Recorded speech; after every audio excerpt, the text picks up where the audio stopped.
Almost 2 weeks have passed since the events at Cape Citadel. The team, now calling themselves the X-Men, have trained feverishly since that incident. But now their professor has finally completed something that will take that training to the next level.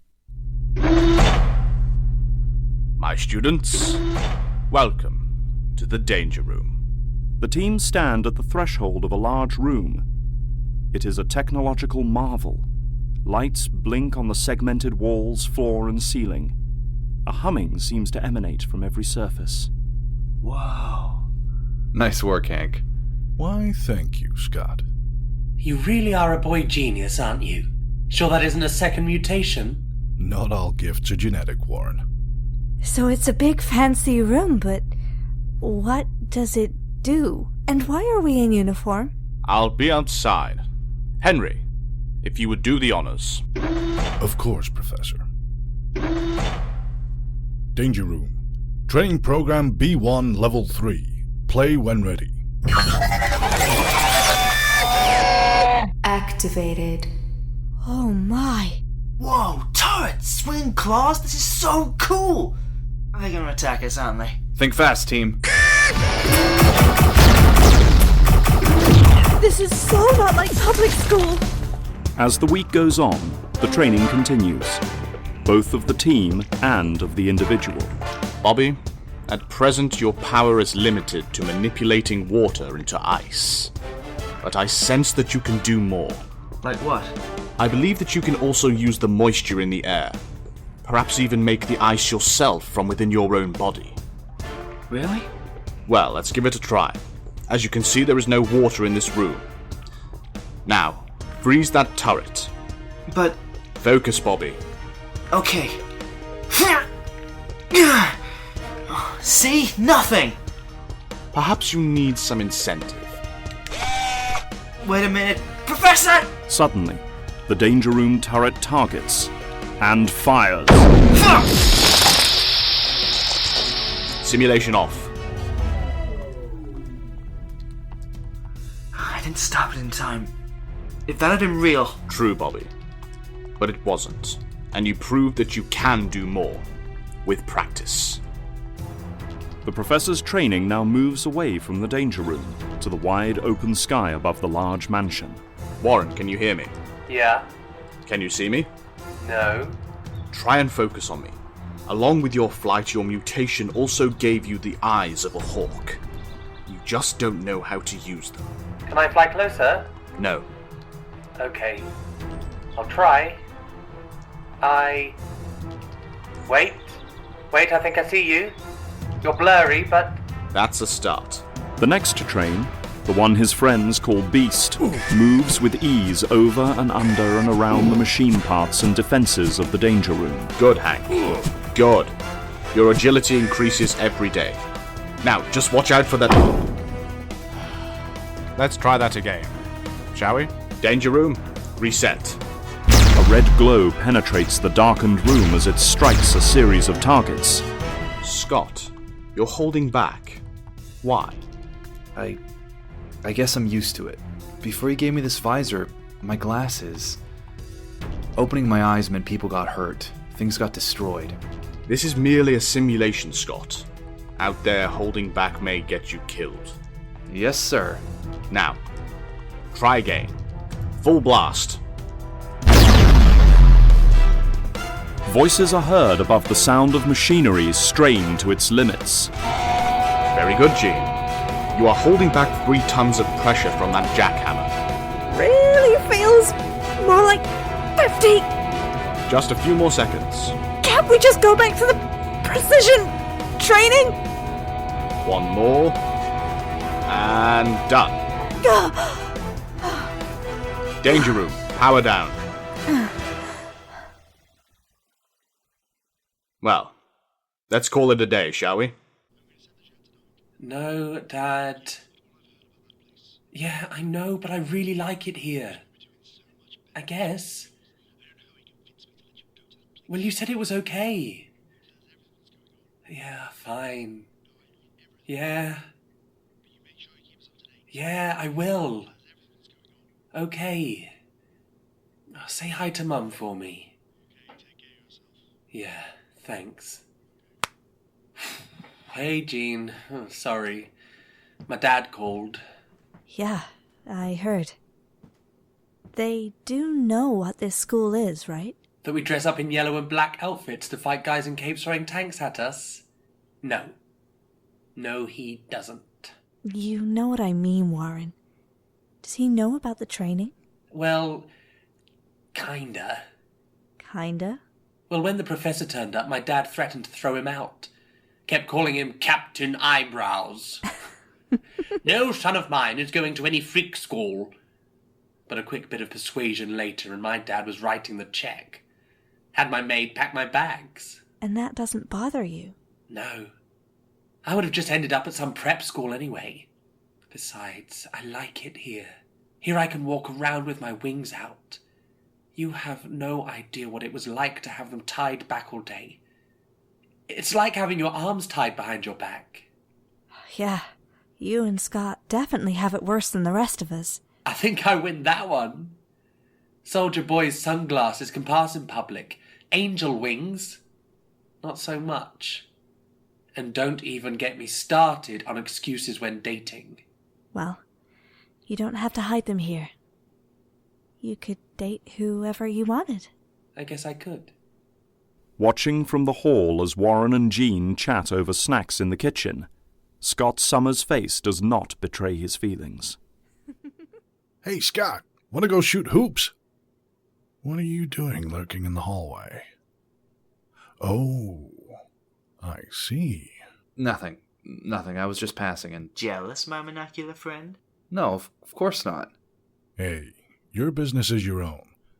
But if you like her, then maybe you should tell. Why don't you mind your own business, okay, Beast Boy? I guess he doesn't want to play. Hank and Bobby continue into the kitchen. What about you two? Up for playing on the court? If you can tear yourselves away from each other for a few shots.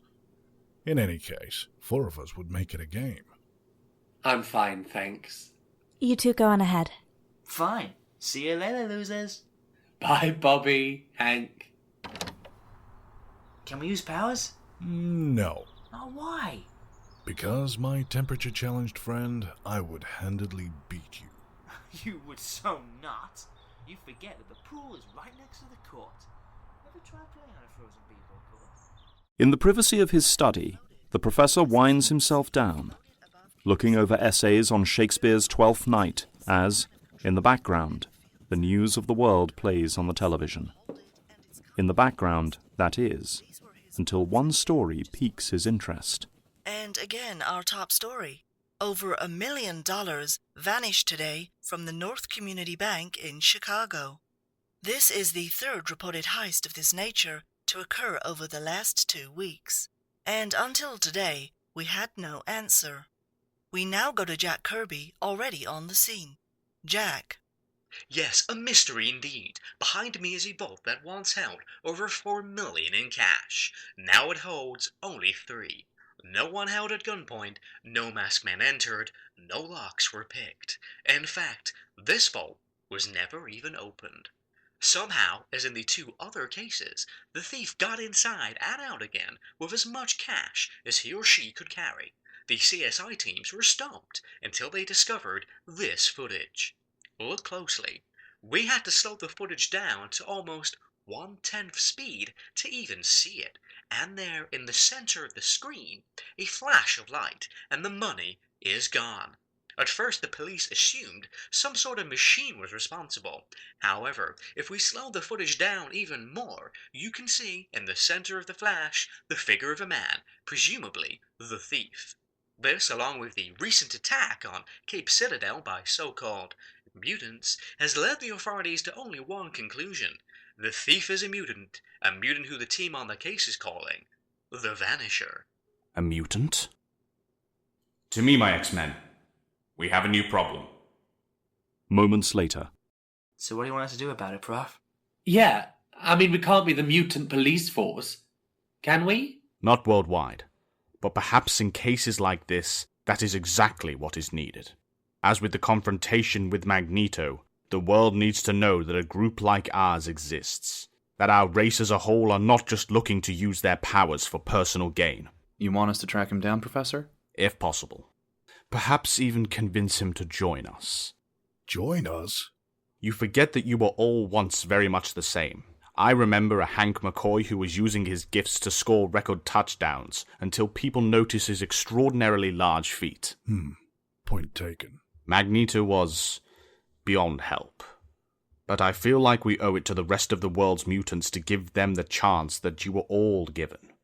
And if we do nothing, then I fear that this situation will only get worse until we find ourselves in a world that fears and hates us. Any idea who he could be? There was a young mutant I once tracked in Germany with similar powers, but he would not hurt a fly, and his appearance was far more unusual than what the CCTV cameras caught. So how do we find him? Cerebro. What? A new device I have just brought online. It will allow me to use my mutant powers to find any mutant on the planet. But you don't know what you're looking for. I just need to look for someone who doesn't stay in the same place for too long. Xavier makes his way over to a wall at the side of his study. The press of a button and a retina scan confirm his identity, causing the entire wall to give way to a console. On the console rests a strange helmet, designed as though to fit Xavier's own head. He picks it up and places it there. Are you sure it's ready for this? I think a test would be in order first. Hank, please. I'm trying to concentrate. Yes, sir. Can anyone use this, or just him? It can only be operated by those with telepathic powers. So no one can use it but him. Well, unless we find another telepath. I have him. He's in Washington. What is he planning? Alright, guys, let's go. I'll get the new helicopter ready. I won't be coming with you on this one. What? I was nothing but a hindrance to you all last time. In the field, you cannot afford any liability. Especially me. With all due respect, sir, the only reason we didn't beat Magneto in the first 10 seconds was because of his helmet. As far as we know, this guy doesn't have anything like that. Yeah, you could brainwash the guy before he knows what's happening. I would not use my gifts so liberally. Were I to do so, I would be no better than Eric. Yeah, I guess. Sorry. But you are right. I will come. This time. If only to ensure your safety. Washington, D.C., 11:31 p.m. Inside the First National Bank, its filled vault remains empty, silent. A silence that will not last. I really need to start bringing a bigger bag. The Vanisher's voice trails off, as standing with him now at his extraction point behind the bank are the uncanny X-Men. Who are you? You saw nothing. We saw everything. We know everything. Now, Mr. Porter, I think we should talk. Get bent. Son of a... I have a lock on him. It's faint, but I think I can track him to wherever he's...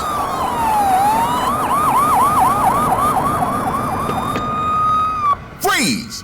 Hands in the air! Want me to... No, Jean. I will handle this. The X-Men look on in amazement as the flashes of the red and blue lights get slower and slower until no longer moving. The world around them, frozen. Whoa! How did you... They will have no memory of this meeting.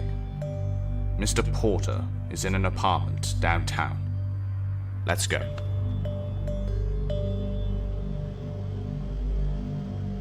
You know, he really scares me sometimes. Across town, a normal and unassuming apartment houses the wanted fugitive.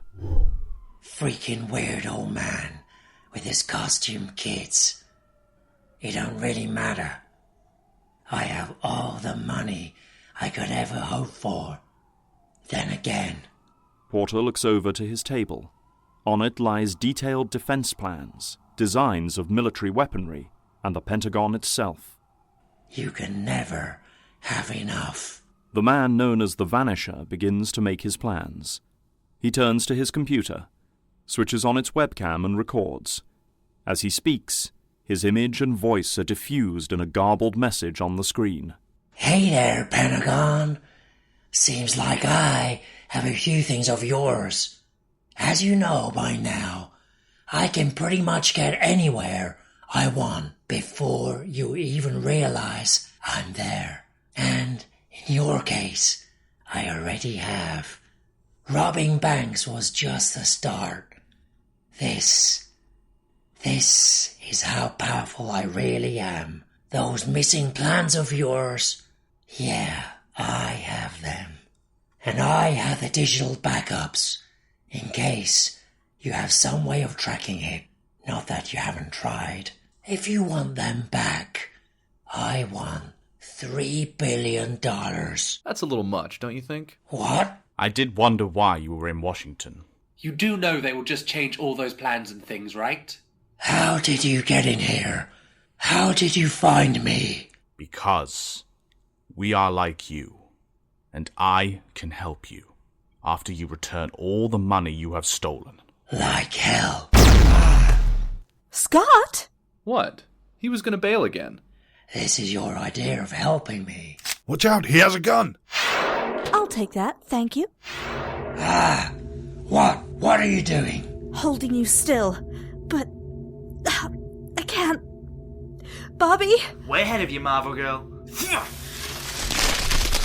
Having been held up in the air by Jean, the Vanisher now finds himself frozen to the floor by Iceman. Whoa, that is so much harder than using running water. He got out! Yes, but he's weak. He was only able to get to the street. I am cutting him off from his power, but it won't last. Angel, after him. Told you. Aye, sir. Unable to teleport, the Vanisher now runs as fast as he can down the street, breathing heavily from both fatigue and panic, attempting to escape as behind him, the Angel soars in. We just want to talk. Get away from me. Angel dives down onto the Vanisher, tackling him to the street. Vanisher tries to bring up a punch, but Angel avoids it and tries to pin him down. However, a headbutt to the face allows Porter to kick Warren away. I have him. The boy known as Beast now gallops along the street on all fours. As he gets close, he leaps up and onto the back of Vanisher, driving him down into the pavement and pinning him there. A few onlookers have noticed all of this and call out in terror, some calling the police, some running for their lives. I got you. You're not going anywhere, Porter. How are you so strong? I work out. We have to end this, Hank. The cops will be here soon. Indeed. Let him up, Hank. Now, Mr. Porter, don't try to... Help! Help! Get these people away from me. Cyclops? With pleasure.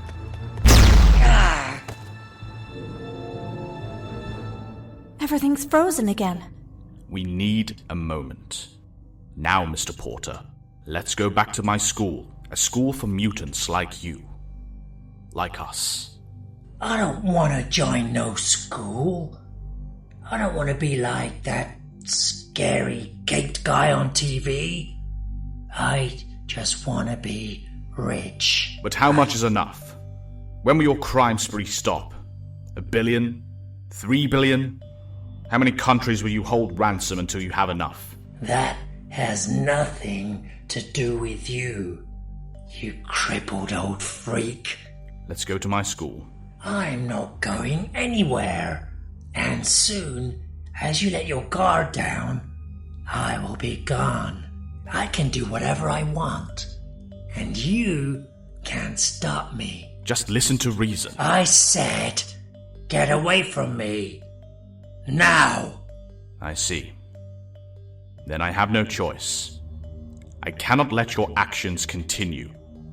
Too much is at stake.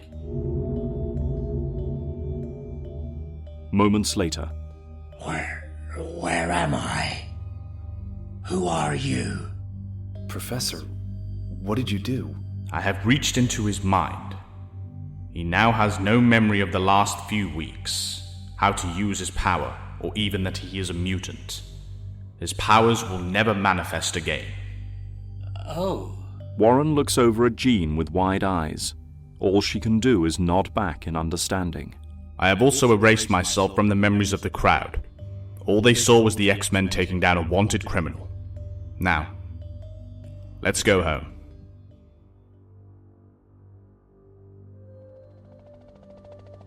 The rest of the team barely speak as they return to their helicopter and begin to fly back to New York.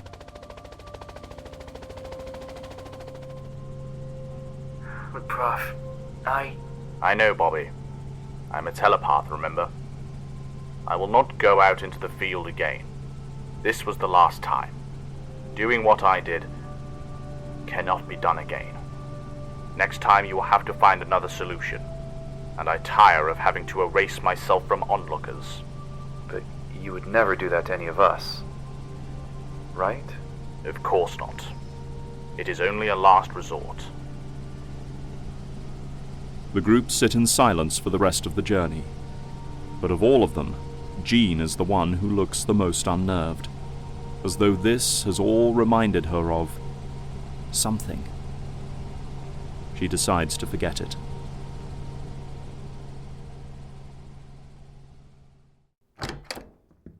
Not gonna lie, folks, getting tired of him doing this for us. You heard him, Bobby. It won't happen again. Good. I find myself beginning to question our purpose here. Yeah. At any rate, who's up for a game on the court? Now? Why not? We need to unwind. Sure. Why not?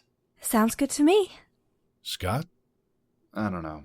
I'm tired. I might... We can use powers. Really? Sure, but only if you promise to keep that thing on low. To hell with it. Sure. Great. Powers free. Apart from Jean. What? That's not fair. Why? Do I really have to explain why, Jean? I'm still not great at moving things. Tell that to the Vanisher. Xavier hears the laughter of his students as they play. Sitting solemnly in his study, he wrestles with his own thoughts, his morals. But he is not as alone as he thinks. What? Did you really think I'd forgotten where you live, Charles?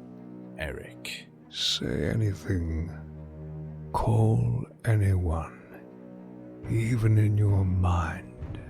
And I will send you hurtling through that window in your chair and end the lives of all your students next. I thought you were trying to help mutants. I am. That is why I'm here. I came to tell you to stay away. I wasn't able to fight you and your students alone at the military base. But I'm not alone anymore. What? You're building a team? An army. It grows by the day. And soon all mutants will join me as brothers in arms against the oppressors, the obsolete. Vanisher would have been perfect if you hadn't scrambled his brain. It doesn't have to be this way, Eric. You know it does, Charles. I didn't come here to have the same pointless debate. It's clear you will never see past your rose-tinted spectacles and see the world for what it truly is. What you think it truly is. End this foolishness, Charles. Join me. Together our combined teams would be unstoppable. Like you said, you know that won't happen. With you, maybe. But when your young ones see that their only choice is joining my cause or death, I doubt they will choose the latter. I won't let it come to that. And even if it does, they wouldn't. You know that, do you? You preach your edict, and yet in all your talk of a united mutant kind, you threaten to kill them. If 5, 6 must be killed to usher in the new age of all mutant kind, then that is a price I'm willing to pay. And that is why they will never join you. Stay away, Charles. Stay out of my affairs, and I will create a new world for us. The world the way it was meant to be. then I will even let you join it. No charge. No blood in your students' hands, or yours. Goodbye, Eric. Farewell, Charles. For now. Oh, and Charles, if I do see you or one of your students standing in my way, remember, I know where you live.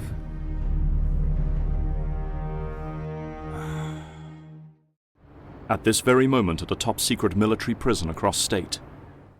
You hear about that Vanisher guy? No. They caught him?